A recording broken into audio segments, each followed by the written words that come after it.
අද අපේ වැඩසටහන හිතවතුන් විසින් එවන ලද ගැටලු කීපයට පිළිතුරු දීම සඳහායි යොදා ගන්න බලාපොරොත්තු වෙන්නේ.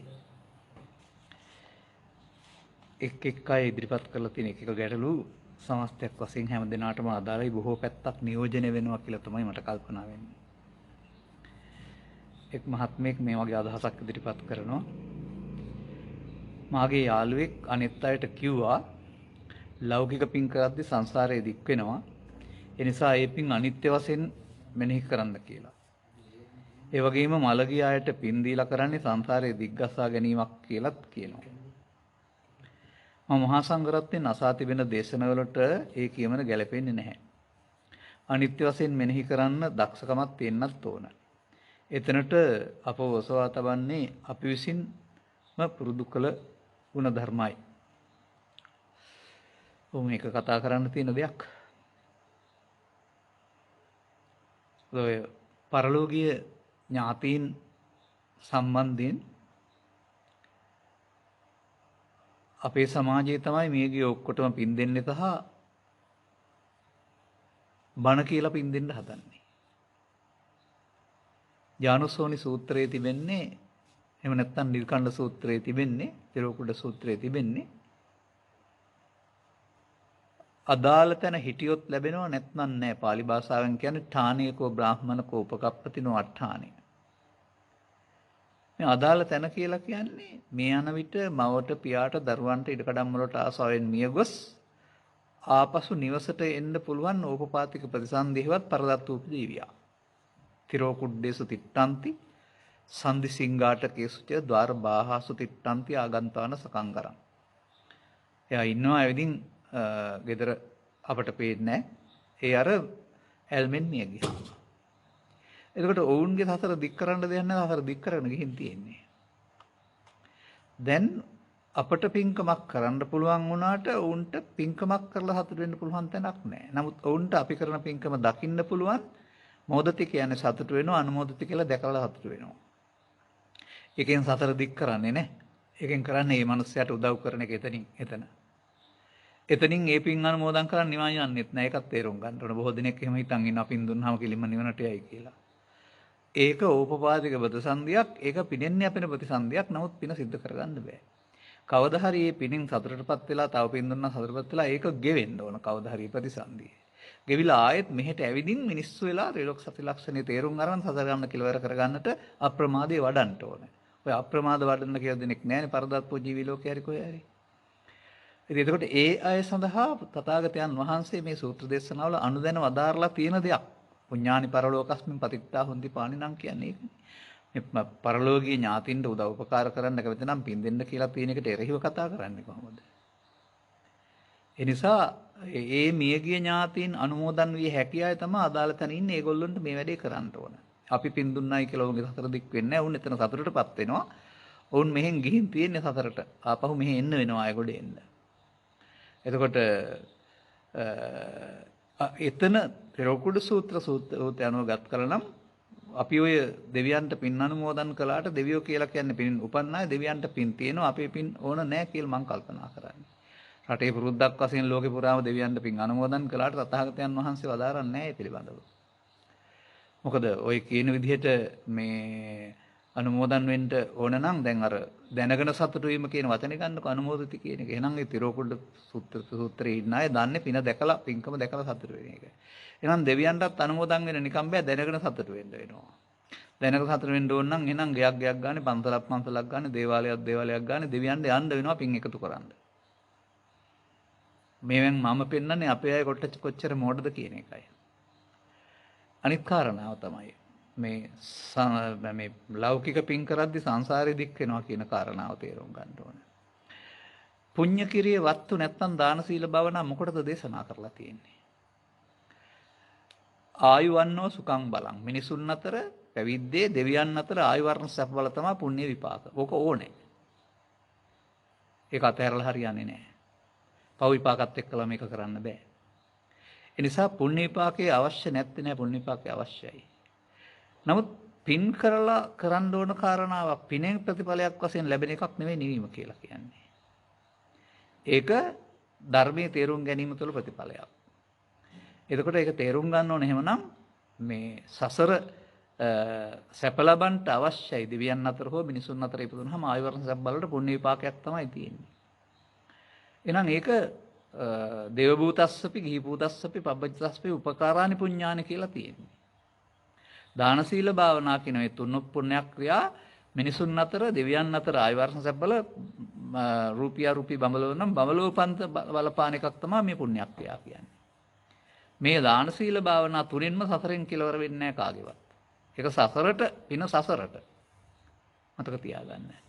එතකොට සසරේ ඉන්න එක කෙරෙන්න වෙනවා. නමුත් තේරුම් ගන්න ඕන කාරණාව තමයි අපේ සමාජයේ අය මේකේ පොඩ්ඩක් සීමාව පැනලා ගිහින්. මේකට කියන වචනයක් තියෙනවා. පරාර්ථකාමීත්වයේ ඉක්මවා ගිහින් පින ආත්මාර්ථකාමී කරගෙන. එතකොට දුන්නම ලැබෙනව නෙමෙයි ලබන්න දෙනවා. අන්න එතනයි ලෝභය තියෙන්නේ. ඒකයි වැරද්ද තියෙන්නේ. පරත්තම් පටිපච්චත යටතේදී තමන්ට පුළුවන් නම් හැකි ඕන කෙනෙක් වෙනින් උදව් උපකාර කරලා අහිංසක සතුටු වෙන්න ඕන. ඒකට මට මේකට ලැබියන් කියලා ලබනාත්මයට ප්‍රාර්ථනා කරන්න ඕන නෑ. පව් කරපු මිනිස්සු කවදාවත් පව් විපාක ඉල්ලන්නේ නෑනේ. ඒ කර්ම නියාමයේ හැටි. ඒ නිසා තමන්ට සැප බලාපොරොත්තුෙන් පින් කරන්න ඕන නෑ. පරාර්ථකාමීත්වයෙන් යහපත් දේවල් කරන්න කියලා අහිංසක සතුටු වෙන්න. සසර වසනවා නම් ඒක ආයුර්සැබ් බල වශයෙන් ලැබෙවි. අනිත් එක තමයි මේ අනිත් පින අනිත්‍යයි කියලා හිතන්න කියලා එකක් මොනාර්ථයෙන්ද දන්නේ නැහැ කියන්නේ. පින නෙමෙයි සබ්බේ සංඛාර අනිච්චාති. බුදුදහමේ තියෙන්නේ. එතකොට සබ්බේ සංඛාරවල එහෙනම් සබ්බේ සංඛාරා කියන්නේ සසර උපදින්න දුක් උපදින්න හේතු වෙන පව් එකතු වෙනවට අපුඤ්ඤාභි සංඛාර. පින් උපදින එකතු වෙනවට පුඤ්ඤාභි සංඛාර. ධාන කුසල් එකතු වෙනවට ආනිජ්ජාභි සංඛාර. ඒ අபிසංකාර කියන එකේ තේරුම නිත්‍ය වශයෙන් ගන්න නිසා තමයි අනාගත සතරක් හැදෙන්නේ. එහෙනම් අபிසංකාරය තුල පවෙනුස් සතර හැදෙනවා, පිනෙනුස් සතර හැදෙනවා, ධානෙනුස් සතර හැදෙනවා. එහෙනම් අනිත්‍ය බලන්න ඕනේ පවට ඉස්සලා පිනට ඉස්සලා පවේ. නැ තේරුම් ගත්ත පුද්ගලයා අර උපාදාන නොවි අවසන් වීම සඳහා බැලිය යුතු දෙයක් තමයි මේ අනිත්‍ය කියලා කියන්නේ. අනිත්‍ය කියලා හිතනවා නෙවෙයි. Tamanට තියෙන සංඛාරය අනාගත සතරක් හදන්න නැති වෙන්නට අනාගත සතරක් හැදෙන්නේ නැති විදිහට අතහරින්නට නුවණින් බලන කාරණයක් අනිත්‍ය. නැත්නම් පින අනිත්‍යයි කියලා හිතන එක නෙවෙයි. ඒ නිසා අපි යහපත් ක්‍රියාවක් කරලා අහිංසක සතුට වෙන්න ඕන. අර අනිත්‍ය බලන එක පෘථග්ජනින්ගේ වැඩක් නෙවෙයි. ඒක ආර්ය මාර්ගයේ සෝවාන් වලින් එහා පැත්තට කර්ම රැස් කිරීමේ කර්මයක් නෙවෙයි කර්මක්ෂය කිරීමේ කර්මයක්. දැන් පෘථග්ජන පුද්ගලයාට පවත් රැස් කරන කර්මයක්, පිනත් රැස් කරන කර්මයක්, ධානයත් රැස් කරන කර්මයක්. ඒක විපාක චේතනාවේ හොඳ පැත්තට තියෙවි. ඒකේ ප්‍රතිඵලයක් වශයෙන් නෙමෙයි දුකින් අත මිදෙන්නේ. මේ කර්ම පුණ්‍යාවි සංකාර, අපුණ්‍යාවි සංකාර, අනිජ්ජාවි සංකාර මේ කර්ම ඔක්කොම ෂය කරන කර්මයක් තියෙනවා. අන්නේ ෂය කරන කර්මයේ නොනින් දකින්න එකක් තමයි අනිත්‍යදි කර්ම ෂය වෙන්නේ. මේ පිළිබඳව ඕන තරම් මම දේශනා කරපු දේශනා තිබෙනවා. මේ වගේ වෙලාවක විස්තර කරන්න කාලයක් නැහැ. මේ අය තව ටිකක් ධර්ම ශ්‍රවණය කරන්න. එතකොට මේ කාරණා වැටහෙන්න ඉඩ තිබෙනවා. ඒ නිසා මේ අදහස ඊතරම් සාර්ථක නැහැ. මේ ලෞකික සංසාරේ දික් වෙනවා පින් කරන්න එපා කියලා හරි පින අනිත්‍යය බලන්න හරි පින් දීලා සතර දික් කරනවා කියන එකේ තේරුමක් නැහැ. ඒක පිහිටවීමක්. අපි දික් කරන්නේ ඒගොල්ලෝ සතර දික් කරන් ගිහින් ඉන්නේ. එතනින් ඊට පස්සේ එතනින් එහා පැත්තට තව කොහේයිද දන්නේ නැහැ. නමුත් අපිට පුළුවන් මේ පරදත්තු ජීවිතයට පිහිටෙන්න විතරයි. අපි සතර දික් කරන බලාපොරොත්තුවක් නැහැ. අපි පතිට්ඨා හොන්ති පාණි නම් උදව් උපකාර කරනවා. උදව් කිරීමක් කරනු ලබනවා. නිසා ඒවත් නිවැරදි කරගන්න. අදහස් සාමාන්‍යයෙන් එක එක්කෙනා ගන්න අදහස් 100ක් නිවැරදි වෙන්නේ නැහැ. මේ සූත්‍ර දේශනාවලට ගලප ගන්න ඕන. ඥානසෝනි සූත්‍රය පැහැදිලි කරලා තියෙනවානේ කාටද පින් දෙන්න පුළුවන් කියලා. එපා කියලාත් නැහැනේ. මේ ගියට උදව් උපකාර කරන්න කියලා තියෙනවානේ. ඉතින් අපි ධර්මයේ තේරුම් ගත්තේ නැතුව පිනෙන් සතර දික් වෙනවා තමයි. ඒ නිසා පින් කරන ගමන් ඒක පෘථග්ජන භාවය තුලනේ ඒක සතර දික් වෙන්නේ. ආර්ය භාවයටපත් වුණාම සතර කෙටි කර ගන්න තමයි පිනයි පවයි තුනම නුවණින් අනිත්‍ය වශයෙන් බලන්න. පිනයි පවයි ධානයයි. ඒකෙන් හොඳ දේවල් නවත්තනවා නෙවෙයි. අනාගත ඵලයක් උපදින්න හේතු ඉතුරු නොකර අවසන් කරනවට තමයි කර්මක්ෂය කරනවා කියලා කියන්නේ. ඒ කර්මක්ෂය කරන කර්මයට එන්න වෙනවා පුද්ගලික ඒ සඳහා. දෙවෙනි කාරණේට අපි යනවා. තවත් මහත්මෙක් මේ වගේ අදහසක් ඉදිරිපත් කරනවා පොදුයි හරි හොඳයි ඒක. අපි කාත් සමග හෝ ක්‍රියාවක් යෙදෙද්දී කතා කිරීමේදී රාජකාරියක් සිදු කිරීමේදී අපට ඒ ගැන කල්පනා කළ යුතුයි. තර්ක කළ යුතුයි. අන් කෙනාගේ වදන් වලට ප්‍රතිචාර දැක්විය යුතුයි. එවිට ප්‍රායෝගිකව අප සිත කෙසේ පිහිටුවා ගත යුතුද? හොඳම තැන ඒක. ඔබ රාජකාරියේ පැත්ත බාරව ඉන්න කෙනෙක් නම් මේ එන පුද්ගලයා ඔබෙන් යමක් ඉටු කරගන්න ඉන්නේ. එතකොට ඒකේ ඔබ ඉන්නේ දැන් වැටුපට වැඩ කරන කෙනෙක් වශයෙන් නම් සේවකෙක්. ඔබ සේවයක් කරන්න ඉන්නේ. මේ පුද්ගලයාට උදව්වක් උපකාරයක් වෙනවා කියන අදහසින් දැන් අදාළ සේවය කරලා දෙන්න තමයි කරුණ විමසන්නේ. මේ පුද්ගලයාට සිදුවෙච්ච අසාධාරණයක් නිසා ඔහුට කේන්තියෙන් ඉන්නවා වෙන්න පුළුවනි. එතකොට බුදුන් වහන්සේ වදාරලා ඉන්නේ කේන්තියෙන් ඉන්න පුද්ගලයා දැකලා කිපෙන්න එපයි කියලා. අන්න අපට තැන්පත්කමක් තියෙන්න ඕන. ඔහු කෙපිලා හිටියට ඔහු සංසිඳවා ගන්න. එහෙම නැත්නම් ඔහු කේන්තියෙන් ඉන්නකොට අපි ඔහුට රිදවන්න හෝ පලිගන්න හෝ Tamanගේ නිලේ පාවිච්චි කරන්න ගියොත් එහෙට ගින්නට නැත්නම් පෙට්‍රල් වලට ගින්දර කිට්ටු කරනවා. පෙට්‍රල් රත් වෙලා තියෙනවා දැන් ගින්දර කිට්ටු කරගම ගිනි ගන්නවනේ. දෙගොල්ලම අනා ගන්නවා එතකොට. ඒ නිසා ඔබ යම් ආයතනයක තැනක සේවය කරනවා නම් ඔබ වෙත එන අයට උදව් උපකාර කරලා ඔවුන් නොසන්සුන් නම් සංසුන් කරලා ඔබ නොසන්සුන් වී ඉන්න මේ මොහොතේ. නොසන්සුන්ව නිලයට පාවිච්චි කරලා ද්වේෂය පාවිච්චි කරලා ඔවුන්ට පහර ගහන්න, පන්නා දාන්න, රිදවන්න යනවා නම් ඔබ භාවනාවේ නැහැ. තර්ක කරන්නත් ඕන, නීත්‍යානුකූලව පහ ලබා දෙන්නත් ඕන. නමුත් ඔබ ඉන්න ඕන තැන්පත්කමක. ඔබේ තැන්පත්කම බිඳී යනවා නම් එතනින් එහාට නිහඬ වෙන එක ඇරුණාම ඔය ප්‍රශ්න දුරිද කියන්නේ උතන තමයි. මට මතකයි මම දන්න සිද්ධියක් තියෙනවා මේ රටේ දුම්රිය ස්ථානයක් මේක. දුම්රිය ස්ථානේ දැන් දුම්රිය එනකල් බලන් ඉන්නවා. මොකක් හරි හේතුවකට දුම්රිය පමා වෙනවනේ සමහර විට. දැන් දුම්රිය පමා වෙනකොට මේගොල්ලෝගේ ඉවසීම සීමාව ඉක්මලා රතු ඉර පනිනවා. කට්ටිය එකතු වෙලා මොකද දුම්රිය ස්ථානට ගහලා කුඩු කරනවා. දැන් ඉතින් එතකොට දුම්රිය වෙලාවට එනවද? දුම්රිය ස්ථානේ කුඩු කරපුවාම අන්න උන් නොසන්සුන් බව තේරුනේ නැහැ. ඉන් එහාට ඔහු නෙමේ ක්‍රියාත්මක වෙන්නේ යකා. ද්වේෂයේ බව තේරුනේ නැහැ. යකාගෙන් නම් නැතුව ඉන්න ඉවසිල්ලෙන් සවන් දීලා රාජකාරී සේවයක් බවට පත් කරන Tamanගේ මනුස්සකමත් රැකගෙන විසඳුමක් දෙන්නට ඒ අවස්ථාව මොහොතක් කරගන්න සිහියෙන් කටයුතු කරලා සීමාව ඉක්මවනවා යන්න. මහත්මයෙක් නොවන මහත්මයක් වශයෙන් ඔබ සේවකෙක් වශයෙන් ඉන්නේ තැන්පත් තැනක. නීත්‍යානුකූලව කටයුතු කරනවා වරුණාම වෛරය, ක්‍රෝධය, පරිගැනීම, දේශපාලන ප්‍රශ්න එහෙම නැත්නම් උට රිදවීම මේවා ආගමික නැහැ. එනිසා ඒක අවස්ථාවක් කරගන්න තමන්ගේ ස්වභාවය දැනගන්න එක දවසට බැරි වේවි. ධර්මයේ තේරෙන්න තමයි මේ අතුලතින් එන ඉවසීම පාලනය කරගෙන මේවට විසඳුම දෙන්න පුළුවන් වෙන්නේ. එක දවසට පුළුවන් වෙන්නේ නැහැ. ඒ නිසා මම නම් දකින්නේ තේරුම් ගත්ත පුද්ගලයෙකුට අන් අය සමග කතා කිරීම කියලා කියන්නේ තමන්ගේ ඇතුළත එළියට ඇවිදින් දකින්න අවස්ථාවක්. ඒක තමන් ඇතුළතින් දකින්න ඕන සමාජයට අඟවන්නේ නැතුව. අඟවන එක තමයි අපි අර වචනින් එනුම් පදයක් කියනවා. එහෙම නැත්නම් නීතිය පාවිච්චි කරනවා. නැත්නම් පුටුව ගස්සනවා. මේ මොකද්ද නිකට ගස්සනවා කියලා කියන්නේ ඒ මමත්වයේ පාවිච්චි කිරීම. ඒ නිසා මේ ප්‍රශ්නවලදී නීතිය පාවිච්චි කරලා මෙහෙවරක් කරන්න ඇරුණාම මමත්වයේ පාවිච්චි නොකරන අවස්ථාවක් කරගන්න පුළුවන් නම් හොඳයි. 3 එක මහත්මයක් ඉදිරිපත් කරනවා. පින්පතල් වීම හේතු ඉතුරු කර අවසන් කිරීමට උදාහරණයක් නේද? කරුණාවෙන් පහදා දෙන්න. මේ පරලෝ යන ගමනේදී බුදුන් වහන්සේ පහළ වුණත් නැතත් මේ සමාජයේ මිනිස්සු පව් එකතු කරපුවම වයින් පරලෝ යන්නේ. පින ඉස්සරහටවත් පිනෙන් පරලෝ යන්නේ. ධානය ඉස්සරහටවත් ධානයෙන් පරලෝ යන්නේ. සද්ධර්මයේ යටපත් වූ සමාජයේදී පරලෝ නොයාම නම් වූ කර්මක්ෂය කිරීමේ කර්මය හඳුන්ලා දෙන්න බෑ ආර්ය පුද්ගලයින්ට. අරනම අනාර්ය පුද්ගලයින්ට වළංගු නෑ ඒක. එහෙනම් කරන්න ඕන දේ තමයි මිනිසත්ව දෙවියන් අතර උපදින්න පුණ්‍ය චේතනාවක් ලබා දෙන එක. ඒ නිසා පෘථග්ජන භාවයේ සඳහා පෘථග්ජන අයගේ පරලෝ ජීවිතයේ අපාගත වීමෙන් ලැක්වීම සඳහා නම් මේ පින්පොත කළපින් මතක් කරලා පිනෙන් පරලෝ යන කාමවචර චේතනාවක් කරලා දෙන්න ගැලපෙනවා. ඒක හරියි. එතකොට ඒක සසර ඇවිදින පාරේ පෘථග්ජනයන් සඳහා. නමුත්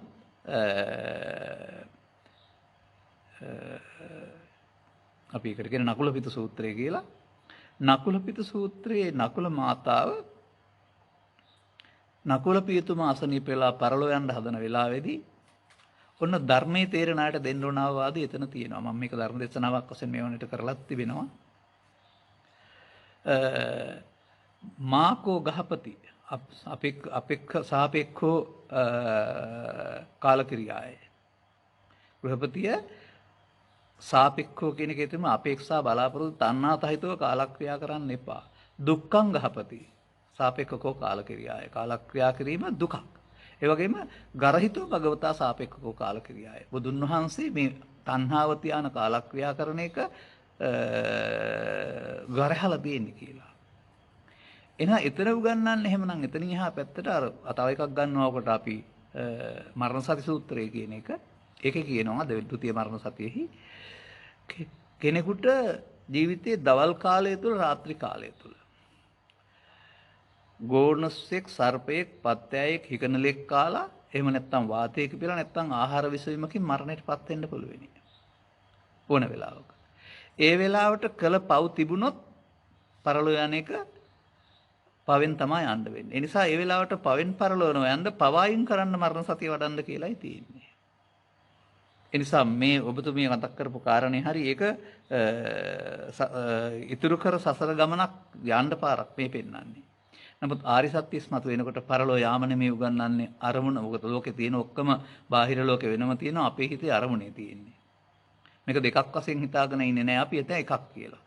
එහෙනම් කොහොමද මේ ආතාව අතහරින්නේ කියලා කතා කරනවා. දරුවන් ඇතෑරෙනවා ඉඩකඩම් අතෑරෙනවා බාහිර ලෝකේ ඔක්කොම. නමුත් හිතේ තියෙන ගිජුකමනේ අතහරින්න බැරි.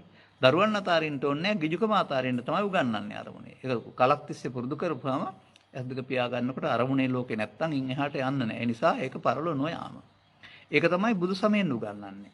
ඒ නිසා හේතු ඉතුරු කර අවසන් කිරීමට උදාහරණයක් තමයි සතර යන්න පාරක් තමයි පින්පත පෘථග්ජනින්ගේ වැඩක්. දෙවිතකේන මම දකින්නේ නැහැ. ඉතින් මෑත යුගයේ බුදු දුර්ගම් රජුරුවන්ගෙන් පස්සේ කාලේ පෘථග්ජන සමාජයට ඉතින් ඒක පරලෝ යන්න උදව් වෙනවා. ඔය ස්වාමින් වහන්සේලා ගෙදරකට වැළලා මරණාසන්න මොහොතේ පිරිත් ටිකක් කියන්නේත් ඕක තමයි. ඒ කියන්නේ පුණ්‍ය චේතනාවෙන් පරලෝ යන එක. ඒ පෘථග්ජනයින් සඳහා ආර්ය පුද්ගලයන් සඳහා පරලෝ නොයාම කියලා දෙන්නයි ඕන නකුල පීතුමාට නකුල මාතාව කියලා දුන්නා වගේ. ඒ ගැන හොයලා බලන්න තව ටිකක්. මෙම ධම්මසන එක්තරා අයෙක් තවත් මහත්මයක් මේ ඉදිරිපත් කරනවා හොඳ අදහසක්. හොඳ කියන්නේ අදහස කියන්නේ ඒකේ හොඳ කතාවක් තියෙනවා ඒකයි. විවාහ වී දෙමහල්ලන්සේ සිටීම උපාදානයක් බවත්.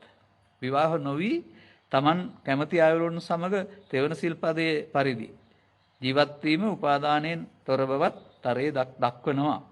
මේ භවගාමී තර්කයක් නේද? මේකට භවගාමී තර්කයක් කියලා මේ කියන්න ඕනේ. මේකට කියන්න ඕන කන්න හිතුනහම කබර ගොයක් තල ගොයා වෙනවා කියලා. ඉතින් මම මේකට හොඳ අදහසක් ඉදිරිපත් කරන්නම් ඔබට. ගැඹුරට යන්න ඕනේ නැහැ ස්වභාව ධර්මයේ ඔස්සේ බලන්න. ගණන් කරලා බලන්න ලංකාවේ හරි ලෝකේ හරි එහෙම නැත්නම් ගමක හරි දරුවන්ට මව්පියන්ට ලැබෙන දරුවන් ගන්න. ඇතැම් පවුලක පිරිමි විතරයි. ඇතැම් පවුලක ගැහැණු විතරයි. ඇතැම් පවුලක පිරිමි ගැහැණු. නමුත් සමස්තයක් වශයෙන් මේ සමාජයට උපදින්නේ 50ට 50. බීමත්ව මිනිස්සු මැරෙන නිසා සහ යුද්ධ මැරෙන නිසා සහ ආප් වාහන හප්ප ගන්න නිසා පිරිමි මැරෙනවා වැඩි වෙනකොට කාන්තාව පොඩ්ඩක් ඉහළ ගිහින් 51ක් වෙයි. මේ ස්වභාව ධර්මයේ දීලා තියෙන්නේ මොන ආගමක් කිව්වත් දෙන්න හරි 8 දෙන හරි 70 දෙන්නෙක් හරි ඕන කිව්වත් එක්කෙනයි දීලා තියෙන්නේ. මේක පිළිගන්න ඕන. ඒ දීලා තියෙන්නේ දෙන්නෙක් එකතු වෙලා ජීවත් වෙලා ආදරයෙන් ජීවත් වෙලා ඉදිරි પરම්පරාවක් හදන්න මිසක් වෙන මොකටවත් නෙවෙයි. ඒක පූජනීය ක්‍රියාවක් වශයෙන් මම දකින්නේ පාපයක් වශයෙන් දකින්නේ නැහැ. එතකොට ඒකේ බර දරන්න තමයි ආස්වාදයක් දීලා තියෙන්නේ. දරුවන්ගේ බර දරන්න අවශ්‍ය ආස්වාදයක් ඒක දීලා තියෙනවා. නමුත් දරුවෝ එපා කියලා ආස්වාදයට ගියාම එහෙනම් දියුණු තාක්ෂණයේ කාමිත්‍යාචාරයට තමයි යොදාන තියෙන්නේ වර්තමානයේ. ඒ නිසා මේ ක්‍රමයේ මේ තමන් අර කබලෝයා කරෝයා තලෝයා කර ගැනීමක්. කාමිත්‍යාචාරය දෙන්න පසාරනේ දීලා නැහැ පරිසරය දීලා නැහැ. එක්කෙනයි දීලා තියෙන්නේ.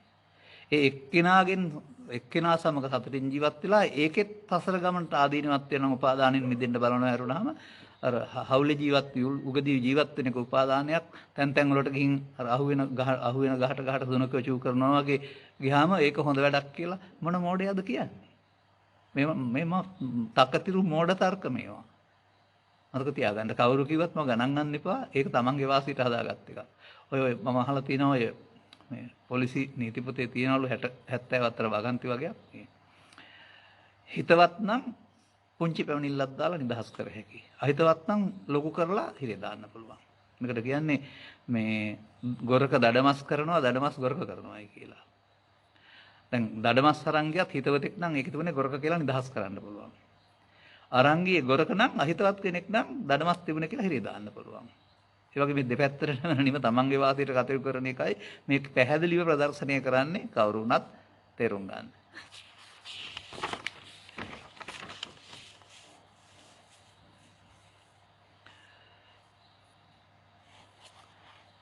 තවත් මහත්මයෙක් මේ වගේ අදහසක් ඉදිරිපත් කරනවා. ස්වාමීන් වහන්සේ අපට ජීවිතයේ විවිධ මතකයන් අත්දැකීම් තිබෙනවා. අපි ව්‍යාකාරකම් නොකර සිටින විට මේ සිත අතීතයට හෝ අනාගතයට යනවා. ගිහිල්ලා ඒ භයානක සිද්ධි වල ඒ මතකයන් වල සිත හිර වෙනවා. සිත අනාගතයට ගිහින් ගියත් එහෙමයි හරි වෙහෙසයි හිතට එනකොට. හිතලා වෙන්න හැදුවට හරි අමාරුයි. මේ පිළිබඳව මතක් පහදා දෙන්න. හරි ඔන්න භාවනාවට අවස්ථාව. මම මේකට මේ දරුවන්ට ඊපෙරද උදාහරණයක් කිව්වා. ඔබටත් මේක තේරෙනවා නම් සවන් දෙන්න. අපි කියමුකෝ ඔබ පිටිකරුවෙක් කියලා දැන් ක්‍රිකට් තරගයට ගිහින් ඉන්නේ. පළවෙනි පිටිකරුවා දැවි නැත්නම් ඊළඟ මුල් පිටිකරුවා දැවි ගිහින් ඔබ තමයි දැන් ඇවිදින් ඉන්නේ. ඔබට එක පන්දුවයි හම්බ වෙන්නේ. ඒකට මුහුණ දෙන්න ඕනේ. ගැහුවොත් 4 පාරක් 6 පාරක් ඒක වැරදුනොත් විකට්ටුව දැවි යනවා නැත්නම් උඩ පන්දුවක් යනවා. ඔබ අතීතය ගැන හිතා හිටියොත් එහෙම මුහුණ දෙන්න පුළුවන්ද? ඔබ අනාගතය ගැන අනාගතයේ ඊළඟ පිටපිටකතුවා හෝ ඊළඟ පන්දුව ගැන හිතා හිටියොත් මුහුණ දෙන්න පුළුවන්ද? නෑ හරියට මුහුණ දෙන්න නම් මේ මොහොතේ සිහිය තියෙන්න ඕන. ඉස්සරලා ඉගෙන ගන්න අපි මේ ලෝකේ තියෙන දේවල් ඔක්කොම දැනගන්නේ සිතුවිලි මගින්. ඇස කන නාසය දිවකය මේවට සිත පිහිටයි සිත අරමුණු රසය අනුභව කරයි. තාත්තා දකින්නවා අම්මා දකින්නවා කියලා කියන්නේ ඉස්සරහින් තාත්තා තමයි අම්මා තමයි ඉන්නේ අපේ සිතේ සිතුවිල්ලක් පහළ වුණොත් තමයි අපි දකින්නේ. හීන පේනකොට තාත්තා ජීවත් වෙලා ඉන්නවා මරණ අපේ වුණොත් එහෙම පේන්නේ එතකොට තාත්තාදී. තමන් හදාගත්ත සිතුවිල්ලක් නේ. අන්න ඒ වගේ මේ සිතුවිල්ලක් නැතුව බාහිරේදී දකින්නත් බෑ මනෝ ලෝකේ දකින්නත් බෑ. අතීතය කියලා කියන්නේ දැන් ගත වෙච්ච සිද්ධියක් දැන් මතක් වෙනකොට සිතුවිල්ලක් විතරයි. නමුත් අපි ඒක දෙයක් කොට ගන්න නිසා තමයි මේ වෙහෙස නැත්තම් මේ ආතතිය. අනාගතයත් එහෙමයි. එහෙනම් ඒක තේරුම් ගත්තන් පස්සේ නැවත නැවත එනකොට බය වෙන්නේ නැතුව ඒක හදන්න ඕන ආපහු සිතුවිල්ලක් තැන දක්වාම බරක් නැති වෙනකල් හදන්න ඕන. මේකට මම පොඩි ඇත්ත කතාවක් කියන්නම්. මේක පෞද්ගලික ජීවිතයේ තියෙන දෙයක්. මම දැන් අද කියලා hina වෙනවා ඒ කාලේ ওই පීඩනේ මට තිබුණ නිසායි මම කියන්නේ. ඔය අවුරුදු 18 විතර කාලේ තරුණ කොල්ලා කාලේ ඉගෙන ගන්න ආසයිනේ. ඉතින් මමත් ඔය හිටපු තැනක මේ ඔය මැෂින් එකකින් වී කොටන්න විනෝදෙට ඉගෙන ගත්තා. දැන් ඉතින් වී කොටනවා. විනෝදෙට. පොඩි කොල්ලාට ලොකු වැඩක් කියලා හිතන් ඉන්නේ. ඉතින් ඔහොම ඕක ගලවන්න හයි කරන්න තේරමත් ඉගෙන ගත්තා. කවුද නැති වෙලාවක බසක් අර හලර එක යට පැත්ත කැඩිලා තිබිලා දැල්ලැහි ඒකට දැල්ලැහිලා ගලවලා මුට්ටු කරලා දැන් කට්ටිය වී කොටන්න ඇවිදින් ඉන්නවා වී කොටන්න ලෑස්ති වෙලා දැන් ඉතින් හයි කරලා ඉවරයි මම. හැබැයි ඉතින් අර පඬිතකමයි මේ ළමා ගතියයි දෙක හින්දා සිහිය නැහැ හදිස්සිය. දැන් හයි කරුවා හලර එක. හයි කරලා ස්ටාර්ට් වෙනවා යනවා දුවනවා දැන්. දැන් වී ටික දාලා ඇරියා අරපු ගමන් මොකද වුනේ දඩ ආස් ගාලා කඩාන ගියා අරක. බැලුවහම මම හලර එක වහලා තියෙන්නේ ඇතුළට යකඩ මේ අඬුවකුත් දාලා. මේ මොනවද වට කියන්නේ යතුරුකුත් දාලා. යතුරු තමයි කඩාන ගියේ. දැන් ඉතින් මේක එවලෙම මම මගේ ඥාතිවරයෙක් තමයි අයිතිකාරයා එන්නත් ඉස්සෙල්ලා අරන් ගිහින් අරන් හයි කරලා ඔක්කොම කළා. නමුත් මේක මට මතක් වෙන ගානේ මහාන වෙන්න පෙර පුදුම හිතේ වේදනාවක්. මේ වැරදිච්ච එක සම්බන්ධයෙන්. අද මම මේක කියලා hina වෙනව නේද? අද කිසිම වරක් නැහැ ඕන්නම් මතක් කරලා කියන්න පුළුවන්. අන්න එතෙන්ද හිත හදන්න ඕන. මම උදාහරණ ගත්ත ඒකටයි. එහෙනම් අතීතයේ කිසිවක් ආපහු අතීතං න අනුසෝචಂತಿ. අපි හදන්න ඕන එන දේවල් සිතුවිල්ලක් වශයෙන් දැකලා අල්ලනගෙන අනාගතයට තියන්නේ නැතුව බය නොවි හදපුවාම අන්තිමට මතකයක් විතරයි අර ආතතිය නැහැ. පජප්පන්ති නාගත අනාගතය ගැනත් බරට හිතන්න ඕනේ නැහැ. ඒක දෙකම සිතුවිලිනේ. ඒ සිතුවිල්ලක් වශයෙන් දකින්න බෑ අපිට ඒක කෙනෙක් දෙයක් තැනක් සිද්ධියක් සිද්ධිය වශයෙන්මයි පේන්නේ. එතකොට තමයි වේදනාව දැනෙන්නේ. තව බණ ටිකක් අහලා තේරුම් අරගෙන නැවත නැවතත් එනකොට බය වෙන්නෙත් නැතුව මගහරින්න හදන්නෙත් නැතුව ගණන් නොගැනීම තුලින් ඔය බුදුදහමට ආසන්න දහමක් දේශනා කරපු කෙනෙක් හිටියා ඉන්දියාවේ 1986 පරලොසපත් වුණා ජේ ක්‍රිෂ්ණමූර්ති කියලා. එතුමන් බුදුදහම වචනේ පාවිච්චි නොකලට ඔකට උදාහරණයක් පැහැදිලි කරලා තියෙනවා.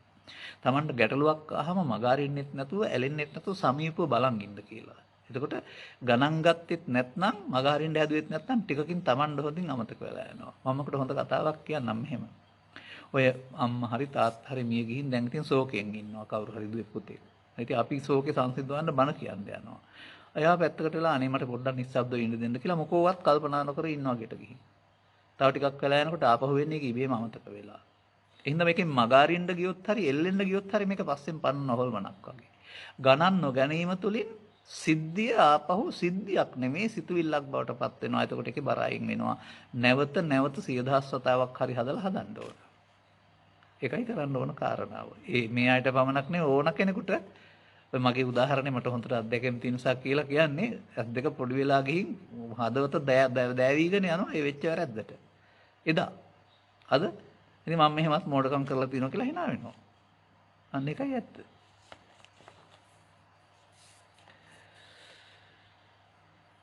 මහත්මයක් නිරතුරුව සතියෙන් දවස ගත කිරීමට හැකි පමණින් හැකි පමණින් කරමි.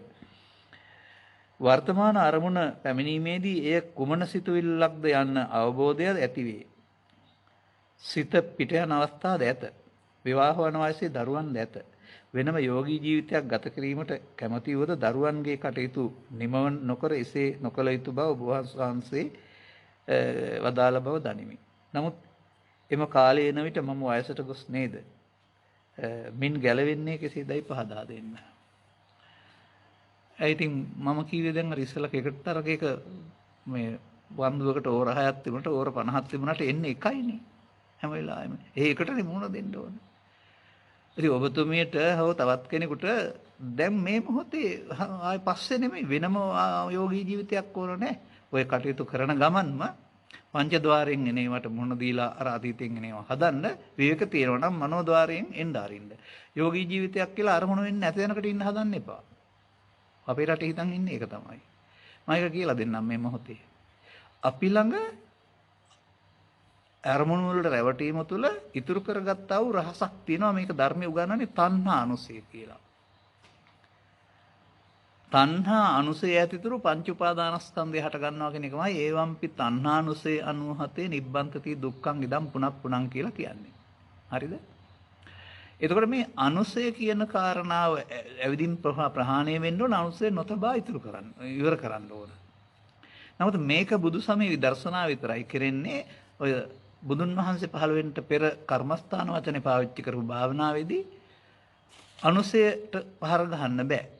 අනුසයෙන් පස්සේ හිතට එන එකට පරිඋත්ථාන කියනවා. ඊට පස්සේ කාය වචන ක්‍රියාත්මක කර වීතික්කම කියලා කියනවා. පරිඋත්ථාන යලි හට ගන්නවා. හටගන්නේ තියෙන නිසා. අරමුණක් වඩපුවාම පුළුවන්කම තියෙන පරිඋත්ථානේ වළක්වන්න විතරයි. වීතික්කම වළක්වන්න විතරයි. අනුසයට පහර ගහන්න බෑ. ඒක තමයි ධර්මයේ දන්නේ නැති භාවනාවෙන් වෙන දේ කියන එක මම අවුරුදු 15ක් තිස්සේ මේ සමාජයට කියනවා. කවුරු තේරුම් ගත්තද කවුරු තේරුම් ගත්තේ නැත්තද මම දන්නේ නැහැ. ඒ නිසා ඒ ඇතුළත කොටස හංගලා තියන්න බෑ. ඒක ඇවිදින් ඉවර වෙන්න ඕන. උපන්න කුසල දුරු කිරීම කියන්නේ ඒකයි. ඒක තමයි පස්දරට ගැටුණත් අපිට කේන් තියනවා කියලා කියන්නේ. ඒක තමයි මනෝද්වාරයෙන් ඉනකොටත් ඒවා එනවා නම් එන්න ඇරලා ගණන් ගන්න නැතුව අතහරින්න වෙනවා.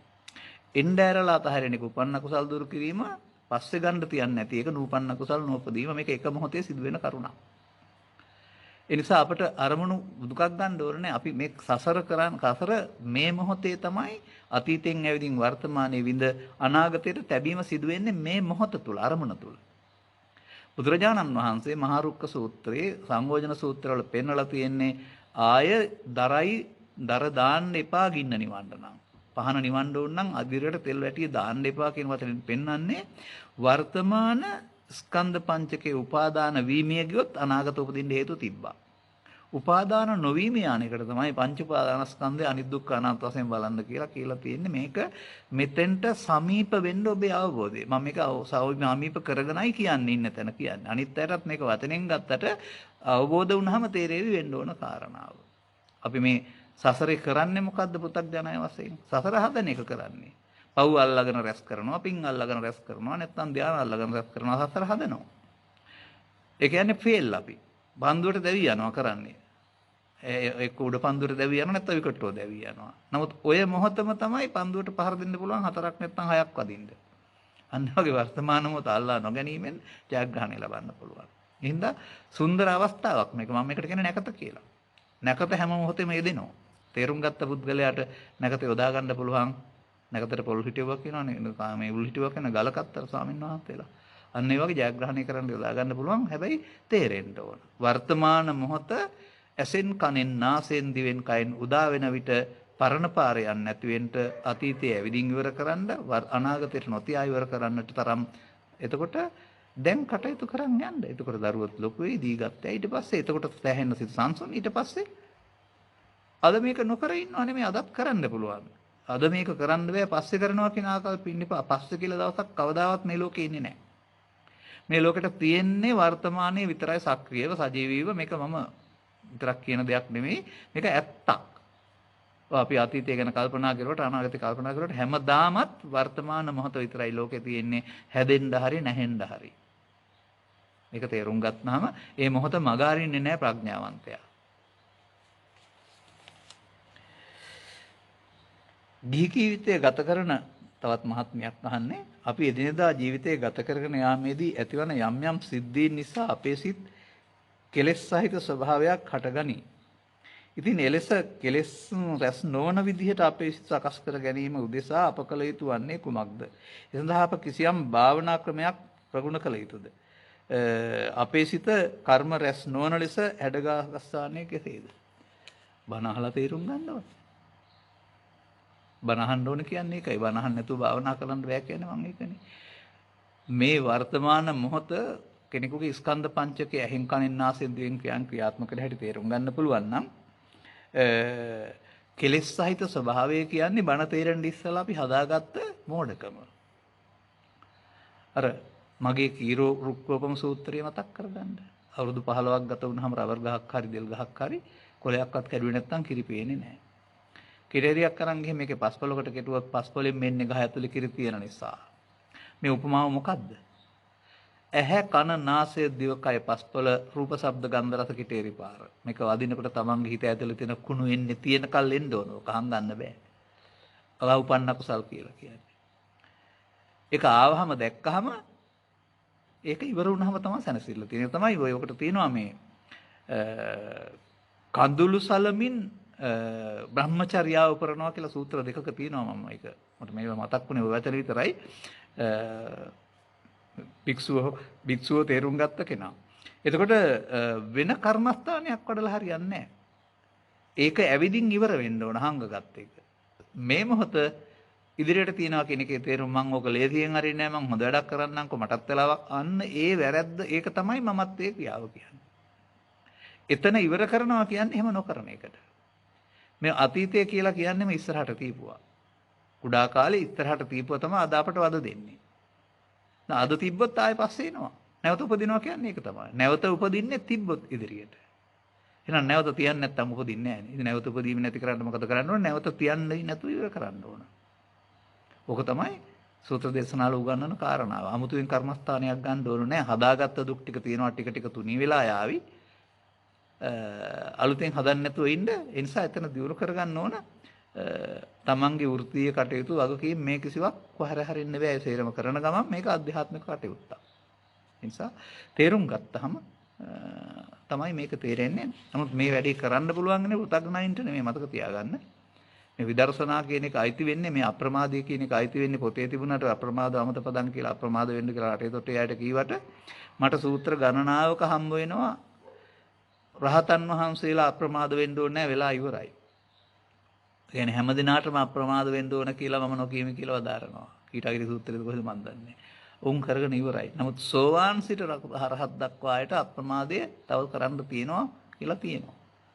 එහෙනම් මේ අප්‍රමාදයේ ආරම්භ වෙන්නේ ආර්ය පුද්ගලයන් තුළ. ඒ කියන්නේ ඒව කෙලස් නැසන මාර්ගය. අනිත් අයට තමයි පුණ්‍ය මාර්ගය තියෙන්නේ. ඒ නිසා ඔබ ආර්ය පුද්ගලයෙක් බවට පත් වෙලා මේ අප්‍රමාදය ආරම්භ කරන්න. ඒතර ඉස්සරහට යවෙනවා.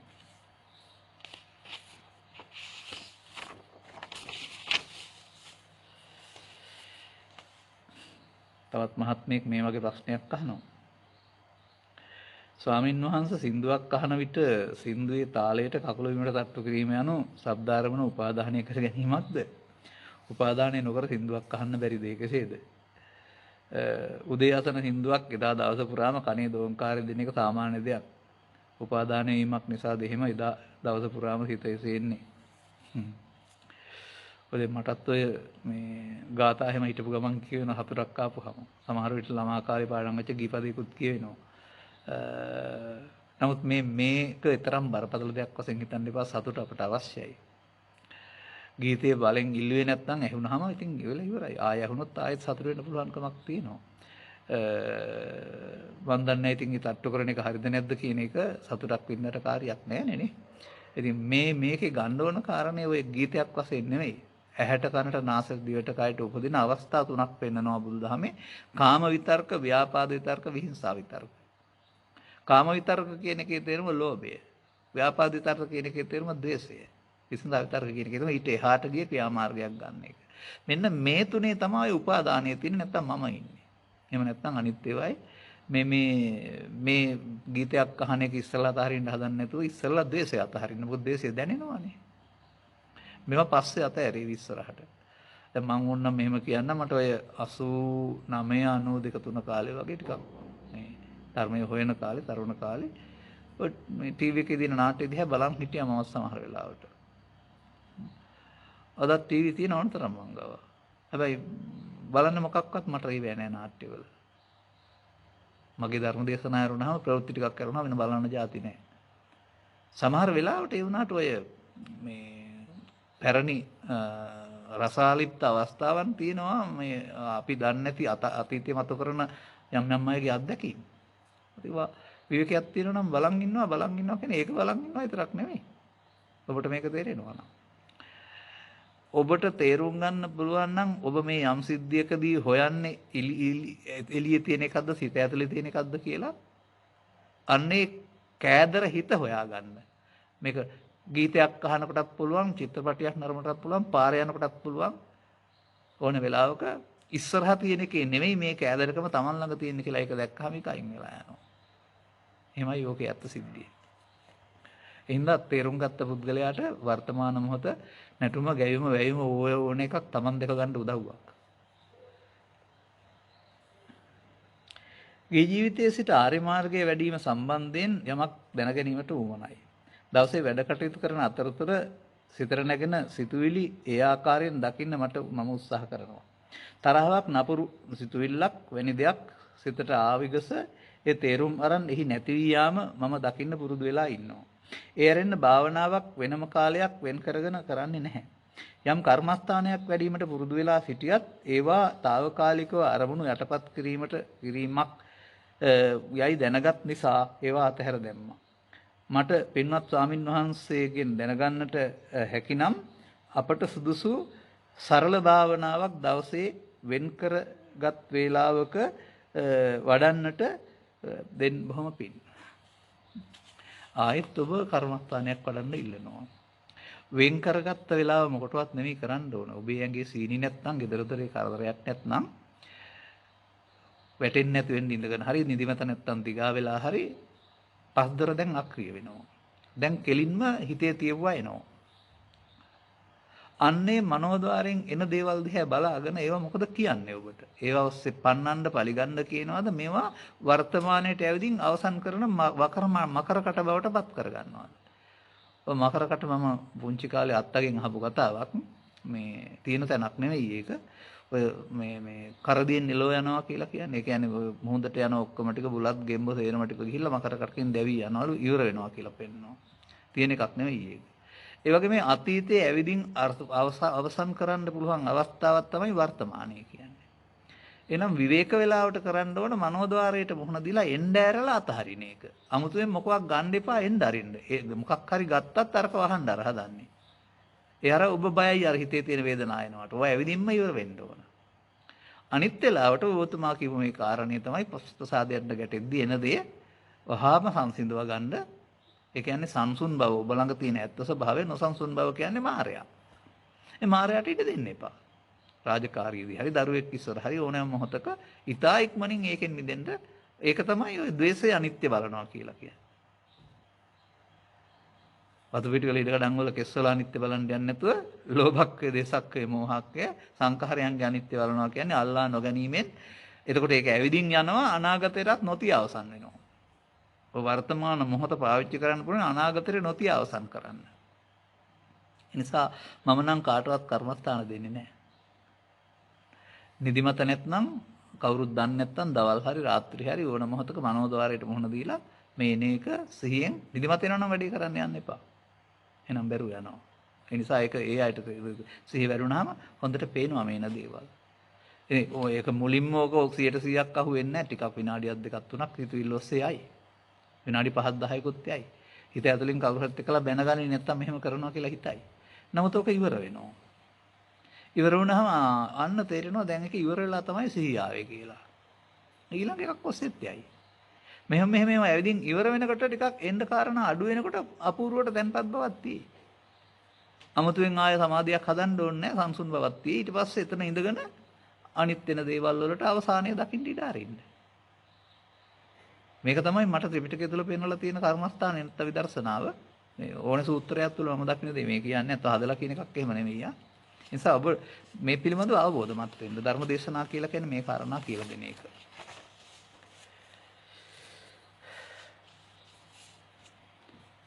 තවත් මහත්මයක් මෙහෙම අහනවා. අපේ බුදුරජාණන් වහන්සේ බුදු වෙන්න කලින් මාර්යා සහ මාර සේනාව පරාජය කරනු ලැබුවයි කියනු ලැබේ. ඒ මාර්යා කියන්නේ දෙවි කෙනෙකුටද නැත්නම් කෙලෙසුන්ටද කියලා දැනගන්නට ඕනේ. ඔය සදිව්‍ය ලෝක සම්බන්ධයෙන් දක්වා වසත්ති මාර කියන වසවත්ති මාර කියලා වචනයක් තියෙනවා. නමුත් කන්ද මාර, ක්ලේශ මාර කියලා කතා කරනවා නැත්නම් කාමයේ ආරතිය, සාපිපාස මේවා සිත් තියෙන කෙලෙස්නේ. දසමාර සෙනග කියලා කියන්නේ. දැන් බුදුරජාණන් වහන්සේගෙන් අහනවනේ භික්ෂුවක් ස්වාමීනි මාර්යා කියලා කියනවා කොපමණද මාර්යා කියන්නේ කියලා. මාරෝති බන්තේ උච්චති කිත්තාවතානකෝ බන්තේ මාරෝති උච්චති පාලිනොත් කියන්නම්කෝ. භික්ෂුව යම් කෙනෙක් ගාව පංච උපාදානස්කන්ධය තියෙනවා නම් මාර්යා ඉන්නවා. තවත් මොනවද ඉතින්? ඒ තමයි මාර්යා. ඉතින් මම ඔය ළමා කාලේ ඉඳන් දරුවන්ට පෙන්නන්නේ මාර්යා ගෙනියන්නේ ඔය. ජීවිත අවසානයේ මරණයටපත් වෙනකොට මාර්යාගේ වට මේ ලෝභයෙන්, ද්වේෂයෙන්, මෝහෙන් වැඩෙනවා නම් මාර්යා යාට උන පැත්තට ගෙනියනවා. ඒ ජීවිතේම මාර්යා පරාජය කරන්නයි බුදුහාමුදුරු ධර්මයේ උගන්වන්නේ. උන්වහන්සේ අවුරුදු 35 දී මාර්යා පරාජය කළා. තේරුම් ගත්ත අයටත් ඊට පස්සේ මාර්යා පරාජය කරන්න ඉගන්වුවා ලබාගත් ජීවිතයේදී. සද්ධර්මයේ තේරුම් ගත්තාම මාර කියන්නේ කෙලෙස් වලට. තවත් මහත්මයක් සිතරේන සියලු සිතුවිලි වල ලෝභ දේශ මොහ ඊර්ෂ්‍යා ආදී ක්ලේශති සහිතද සාමාන්‍ය අවස්ථාවකදී ඒවා වටහා ගැනීමට අදක්ෂ වෙමි. පාදා දෙන්න. නෑ. සමහර ඒවා අත බලන්න දෙයක් නෑ ඇති වෙලා නැති වෙලා යනවා ස්වභාවයෙන්ම. බොහෝ සාමාන්‍යයෙන්. නමුත් එන ඒවා දැනෙන එකක් තියෙනවා. කාම විතර්කය, ව්‍යාපාද විතර්කය, විහිංසා විතර්කය, ත්‍රිවිධ විතර්කයක් එනවා. ඒකෙදී ඇඟ රත් වෙලා යනවා නැත්නම් ඇලෙනවා මොකක් හරි විශේෂයක් දැනෙනවා ඉන්න තත්ත්වේ නැති වුණා නේද කියලා. සංසුන් බව විඳී යනවා. ඒ නොසන්සුන්කම තමයි මම කියන්නේ. දැන් එතනින් එහාට ක්‍රියාත්මක වුණොත් එහෙම ඒක පිපිරීමක් ඒක හොඳ එකක් නෙවෙයි.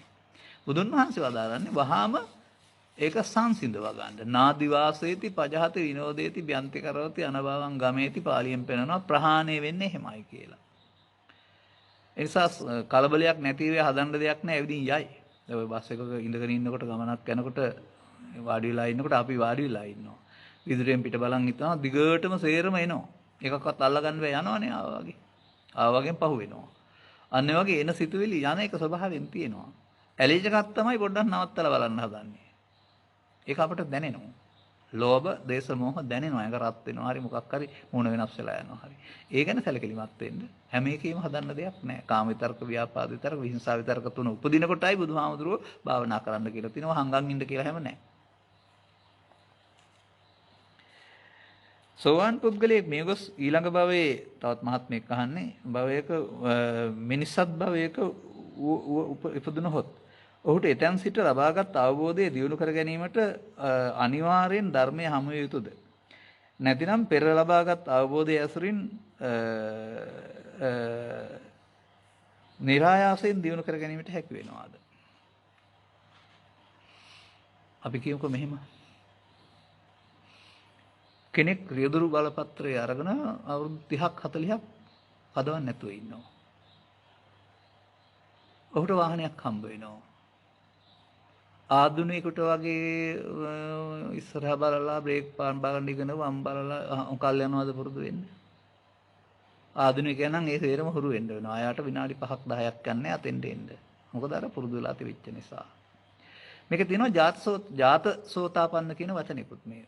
ඉස්සර ජීවිතයක සෝවාන් වෙලා උපදිච්ච පුද්ගලයෝ සම්බන්ධයෙන් ගත් කල. ඔවුන්ගේ ඇතුළතින්ම මෙහෙයුමක් තියෙනවා. උන් ඉන්නේ පෘථග්ජන සමාජයේ නම් අවුරුදු 10ක් 15ක් 20ක් යනතුරු පෘථග්ජනයට අහු වෙලා ලෝභ දේශම වැඩෙන්නත් පුළුවන්. නෝන්ගේ ඇතුළතින් තියෙනවා මෙහෙයවීමක්. අර සවදාරුම් බරපතල අකුසල කර්මයන් කරන්න හොඳ නෑ කියලා කතා කරන එක තේරෙනවා යාට. ආව මරන්න හරි පියා මරන්න හරි බුදුන් ගිලේ සලවන්න හරි සංඝ බේදය කරන්න හරි අන්නේ ශාස්ත්‍ර හැදෙන්න යන්නේ නෑ. නමුත් අර යට වෙච්ච ක්ලේශයන් හොයා ගැනීම තුළ උත්සාහයෙන් කාගේ හරි උදව්වෙන් කාගෙන් හරි බණක් අහලා ටික ටික මතු කරගන්න ලේසි. අලුතින් කෙනෙකුට වඩා. නගරින් මගේ ජීවිතය බැලුවත් මම දන්නවා. සාමාන්‍ය තරුණයෙක් වශයෙන් හිටපු කෙනෙක් නේ. නමුත් මේ අද මම කියන දේවල් කියලා දීපු ගුරුවරයෙක් නෑනේ මට. බය නැතුවම ඒක කියනවා. ත්‍රිපිටකයේ තමයි ගුරුවරයා. එහෙනම් මොකක් හරි සතර පුරුද්දක් තුළ පරිශ්‍රණ මට්ටමින් හොයාන ඉන්න මතු කරගන්න පාරේ දුනා. කවුරු හරි තරුණ කෙනෙක් කියව බණකින් අවධානය යොමු වුණා ඒ පැත්තට. ඒ පැත්තට යොමු වීම තුළ ඒක ඇත්ත නොවුනට ඊට පස්සේ දිගටම හොයාන එනවා. ඒ නිසා ඒ දැන් ඔය අධ්‍යාපන හැකියාව පවා සතර තියෙනවා නම් ඊට පස්සේ ඉගෙන ගන්න ලේසිනේ. සමහර අය උපදිනකොටම භාෂා කීපයක හැකියාවක් හරි අනිත් පැත්තට දක්ෂ වෙන එක එහෙනම් අර දියුණු කරගත්ත එක මතු කරගන්න ලේසියි. ඒක තමයි මෙතෙන්වත් කියන්න තියෙන්නේ.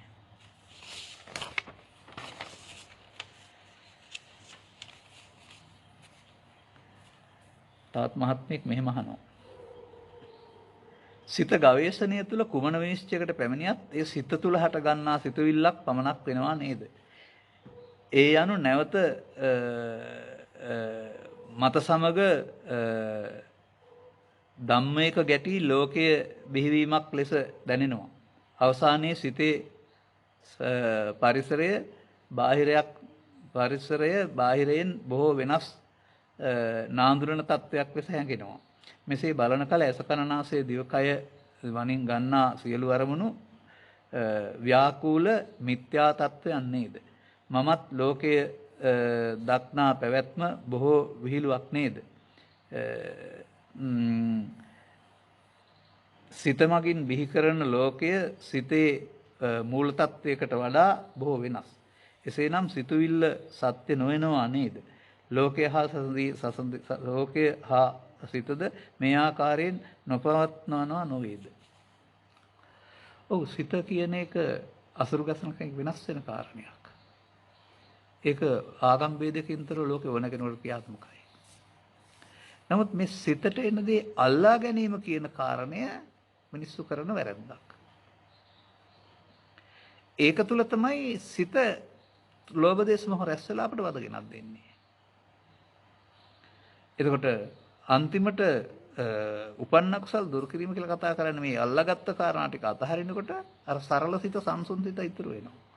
දැන් බුදුරජාණන් වහන්සේ අවුරුදු 80න් පස්සේම නිවනටපත් වුණා නෙමෙයි. 35 දීම උන්වහන්සේ නිවීමටපත් වුණා. දැන් නිවීම කියන්නේ මේ ගෑම බීම ගන්නකොට කතා කරනකොට නිවන තිබුණේ නැහැ. පස්සේ මේ S2 පියාගෙන ඉන්නකොට තිබිච්ච නිවනක් කියලා හිතන්න එපා. ඒ කියන්නේ ස්කන්ධ පංචක 15 නොමැද්දි නිවන තිබුණා නේ 15 වෙනකොටත් තිබුණ නිවීම. එතකොට අර සිතුවිලි කියන මට්ටමේදී ඒවා කෙනෙක් දෙයක් තැනක් කොට ලෝභයක් ද්වේෂයක් මෝහයක් කොට අල්ලා ගැනීම කියන කාරණේ නැහැ. ඒවා හටගෙන නැසීම සිදු වෙනවා වරුණාම අතීතයෙන් එන්නෙත් නැහැ අනාගතයට යන්නෙත් නැහැ. ඉතින් ඒ සිත සරල කරගන්න උගන්වනවා වරුණාම පෘථග්ජන පුද්ගලයා කරන්නේ සිත බර කරගන්න එක. ඒක තමයි ඉසියකක්වම කියලා ඊට පස්සේ කතා කරන්නේ ඔය යම් යම් කතා කරන මට ඉසියලා දෙය කියලා කියන්නේ. නැත්නම් වර්තමානයේ කතා කරන්නේ ආතතිය කියලා. Taman හදාගන්න පීඩනයක්. මේකෙන් නිදහස් වෙන්නේ කොයි නිවීම කියන්නේ. ඊට පස්සේ ලෝකේ කාරණා සිදු වේවි. ඒවට අපි උදව් උපකාරත් කළාවි. යුතුයකම් ඉටු කරાવી. නමුත් Taman ඇතුළතින් දැවෙන්නේ, තැවෙන්නේ, රත් වෙන්නේ නැති බව තේරෙවි. ඒ නිසා මේ සිතුවිලි කියන අවබෝධය තිබූ පමණින් අපට ගැඹුරක් තේරෙන්නේ නැහැ. ඒක තමයි ලෝකේ හඳුනා ගන්න සිතුවිලි පහළ වෙන්න වෙනවා. සිතුවිලි අල්ලා ගැනීමෙන් බරපතල වෙනවා. අල්ලා ගැනීමෙන් තැවුල දේශනා කරමි, අල්ලා නොගැනීමෙන් නොතැවුල දේශනා කරමි. අල්ලා ගත්තේ වැවිදින් අවසන් වෙනෝනේ. අනිත් අල්ලා නොගැනීම තුල අපි උපේක්ෂා සහගත ස්වභාවයකට එන්න පාර පෑදෙනවා අපිට. මහත්මියක් උපන් කුසල් නූපන් කුසල් සහ උපන් අකුසල් සහ නූපන් අකුසල් පහදා දෙන්න. ඉතින් මේකෙදි තේරුම් ගන්න දෙයක් තියෙනවා. ඔය ඉස්කෝලේ යන කාලේ නැත්නම් අනිත් මේ සාමාන්‍ය කාලේ පව් වලට තමයි අකුසල් කිව්වේ, පින් වලට කුසල් කිව්වේ. මේවට කියන්නේ කාමාවචර කුසල්. එහෙම නැත්නම් පුණ්‍යාවි සංකාර, භවගාමී කුසල්. නමුත් මේ සම්මා වායාමයේ උගන්වන කාරණාව නූපන්න කුසල්, උපන්න කුසල් කියන කාරණාව ඊට වඩා ටිකක් වෙනස් වෙන්න වෙනවා. උපන්න කුසල් දුරු වීම, නූපන්න කුසල් නූපද වීම. නූපන් කුසල් උපදවීම, උපන් කුසල් වැඩි දියුණු වීම. අන්නර ධර්මයේ තේරෙනකල් හදාගත්ත ඇහෙන් කනෙන් නාසයෙන් දියුණු කරන හදාගත්ත උපාදාන තණ්හානුසය පැත්ත තමයි උපන් අකුසල් කියන්නේ. දැන් මේවා අර අපායේ හිටියත් දේවදත්තටත් විපාක දීලා ඉවර වෙනවා වගේ අපිට ඇවිදින් අනාගතයට තියන්නේ නැත්නම් ඉවර වෙනවා. වර්තමාන මොහොතේ ඇවිදින් ක්‍රියාත්මක කරන්නේ නැත්නම් ඉවර වෙනවා. වර්තමාන මොහොත අනාගතයට ගන්න තියන්නේ නැත්නම් නූපන්න කුසල් නූපද වීම. දැන් මේක සිදු වෙන්නේ ආර්ය පුද්ගලයන් ගාව. ඊට පස්සේ එතකොට මේ නූපන් කුසල් උපදිනවා කියන්නේ මාර්ගඵල හම්බ වෙනවා. සෝවාන් පුද්ගලයා සෝවාන් මාර්ගයේ සිට සකෘදාගාමී දක්වා කෙලෙස් නසාන යනකොට දැන් මොකද වෙන්නේ? නූපන් කුසල් උපදිනවා. ඊළඟට සකෘදාගාමී. උපන්න කුසල් වැඩි දියුණු වෙනවා. එහෙමයි මේ පෙන්නන්නේ. මේ කුසල කියන්නේ ක්ලේශ ප්‍රහීනවනම් පස්සේ තියෙන தත්ත්වයට. අකුසලයෙන් වෙන්නීම කුසලයේනේ. එහෙනම් ආරි සත්‍ය කුසලය කියන්නේ සෝවානින් එහා පැත්තට ලැබෙන නිවීමට.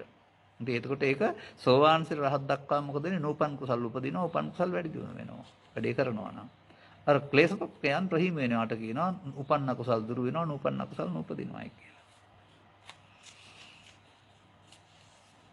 තවත් එකක් තිබෙනවා.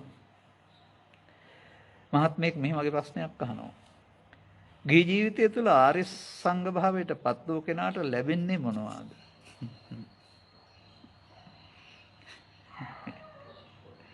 මොනවා හරි බලාපොරොත්තු වෙනවද දන්නේ නැහැ. උපාධියක් හරි නැත්නම් පත්වීමක් හරි ප්‍රශංසාවක් හරි. ආර්ය භාවයට පුද්ගලයන් ලැබෙන්නේ නිවන් වෙන මොකක්වත් ලැබෙන්නේ. සෝවාන් වීමනේ එතනින් හැර කෙලෙස් නැසෙන්න පටන් ගන්නවා. නමුත් මෙතනදී එනකොට හැබැයි පුද්ගලයාට ලෝභ දේශ මොහ අයින් කරන්න වෙන ආංක වෙන්න හිතෙනවා. ස්වභාවයෙන්. එතකොට බොරුවෙන් කපටකමින් වංචාවෙන් හොයාගන්න හදපු දේවල් උත්සාහයෙන් තරව තමන් ළඟට එනවා. එහෙම එකක් ඒකේ තියෙනවා බලන්න දෙයක් නැහැ. ඔය බලංගොඩ ආනන්ද මහත්තයා නායක ස්වාමීන් වහන්සේ ඉන්න කාලේ අර මේ හිමාලය ගත කරපු ජීවිතයක් තුළ කතාවේ තියෙනවා මේ එහෙම නැත්නම් අධිකාරන්තුමාගේ පොත්වල තියෙනවා ඒ අපිස් ජීවිතයක් ගත කරනකොට දාන ටිකක් ලැබුණා නම් හොඳයි කියලා නැත්නම් හිතපු දේ නිකම්ම හම්බ වෙනවායි කියලා. ක්ලේශ වෙනකොට. ඉතින් ඒ වගේ තමන්ගේ හිත පිරිසුදු වෙනකොට සමහර විට තවත් යහපත් පැත්ත මම බලාපොරොත්තු දේවල් අවශ්‍ය පමණටත් වඩා ලැබෙන්න පුළුවන්. මට මේ ළඟදී මගේ ධර්ම දේශනාවන් ශ්‍රවණය කරවලා මගේ මං කිව්ව පාරේ යන ඉස්ලාමරත් විදුහල්පතිවරියක්ම මේ කතාවත් කිව්වා. අපේ ඕනවට වඩා සම්පත් දැන් තියෙනවා කියලා. ඒ නිසා තමන් අවංක වෙනකොට තමන් වංකව හොයන්න හදපු කාරණාත් හම්බ වෙයි. ලෞකික කාරණා. ඉවත් වෙන්න අවශ්‍ය කාරණා. ඒ වගේ අනිත්‍යර උදව් කරන්න අවශ්‍ය කාරණා. ඊට අමතරව මේකෙන් හම්බ වෙන කාරණාව තමයි සිත ලෝභයෙන්, දේශයෙන්, මෝහයෙන් ඉවත් වෙමින් මාර්ගඵල පිළිවෙලින් නිවීම හම්බ වෙන එක. ඒ නිවීම කියන එක පස්සේ තියෙන එකක් නෙමෙයි. අරමුණෙන් අරමුණට අවිද්‍යාව දුරු වෙනකොට විද්‍යාව මුක්තිය එතන මේයි සෝවාන් ආදී මාර්ගඵලින් නිවන් ලැබෙනවා කියන්නේ ඒකනේ. ඒ නිසා ඒක තමයි ලැබෙන දේ. ආයකට ස්ත්‍රී පුරුෂ ගිහි පැවිදි ભેදයක් මොකක්වත් නැහැ. ඕන කෙනෙකුට හම්බ වෙන්නේ කෙලෙස් නැසෙනකොට ඔය අවේදිත සංසුන් සෝය. ඕක දැනගත්ත පුද්ගලයා ඕක සම්පූර්ණ කරගන්න දඟලන හැරෙන්න අර නොසන්සුන් වෙන එක ඔස්සේ දුවන්න හදන්නේ නැහැ. ඒ නිසා ඒක රහ වැටෙන්න ඕන පොඩ්ඩක් සාමාන්‍යයෙන්. ඔය යමක් රහ වැටුනහම ආය හොයන්නේ. ඒ වගේ. ඉතින් ඒක පිළිබඳව මේ තව වචනයක් ඕනනම් කියන්න පුළුවන්. මේක ආර්ය මාර්ගයේ නොවන රහ වැටීමක් තියෙනවා හැබැයි. ඒක තුලින් ඒක තේරුම් ගන්න ඕන. ඔබ වන්දනා කරන්න ගියොත් හරි දිගට පිළිත් කියන්න ගියොත් හරි තව මොනවා හරි ඊතිවිසෝ ගාතාව කියන ගමන් මේ දිගට කියන ගියොත් ටිකක් වෙලා යනකොට දැනේ පැයක් විතර යනකොට මොකුත් නැතුව සිත තියෙනවා. මොකුත් එන්නේ නැහැ. හරි සංසුන් කියලා. ඒ සෝවාන් කියලා හිතන්නත් එපා.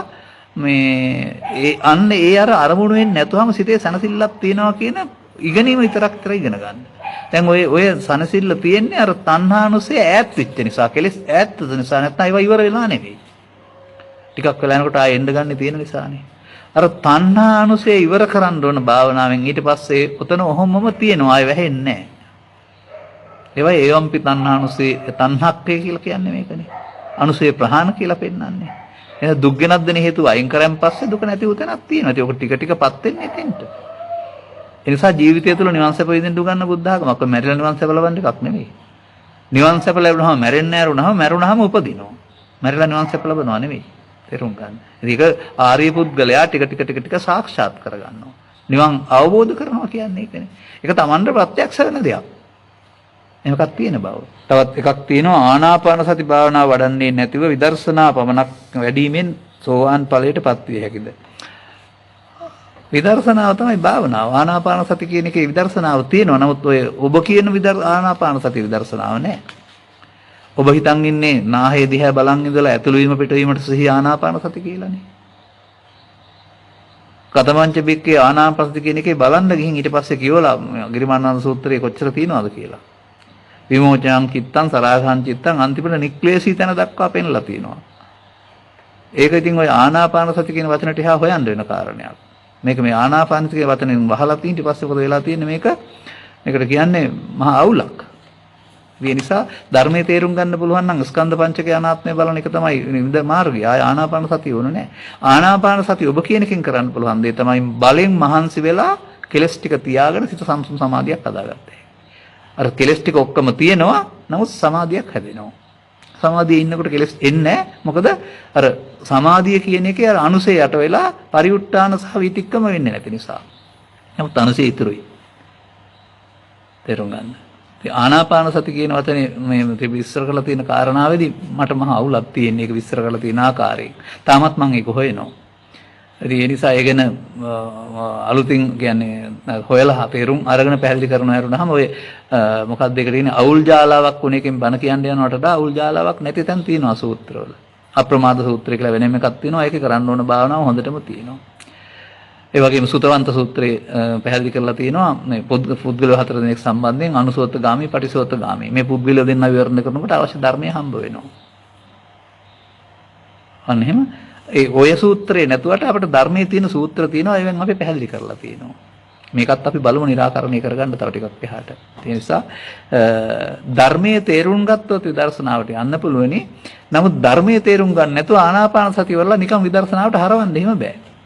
ධර්මයේ තේරෙන්නේ නැතුව විදර්ශනාවට හරවන්න බෑ කාටවත්. ධර්මයේ තුල වැඩක් ඒක. නමුත් බණ තේරෙන්න ඕන නෑ. ආනාපාන සතියක් වලින් සමාධියක් හදාගත්ත හැකි ඕන කෙනෙකුට. ආනාපාන සතිය හරි බුදු පිළිම වහන්සේ හිතට ගත්තාම හරි තව මොනවා හරි ගත්තාම කර්ම ස්ථානයක් කියලානේ කියන්නේ. තව කර්මයක් හදා ගන්නවා. ඒකට අනික් අයට වෙලා යනවා මේක ඒක මම වවටපත් වෙනවා. ලෝභය ද්වේෂය මෝහය වල සමාධියම වවටපත් වෙනවා. එහෙමයි වෙන්නේ. දැන් පව මම පවේදී පින මම පිනේදී ඕක යට කරුවොත් එහෙම සමාධිය මම. එහෙමයි මම හැදෙන්නේ. තේරුම් ගන්න.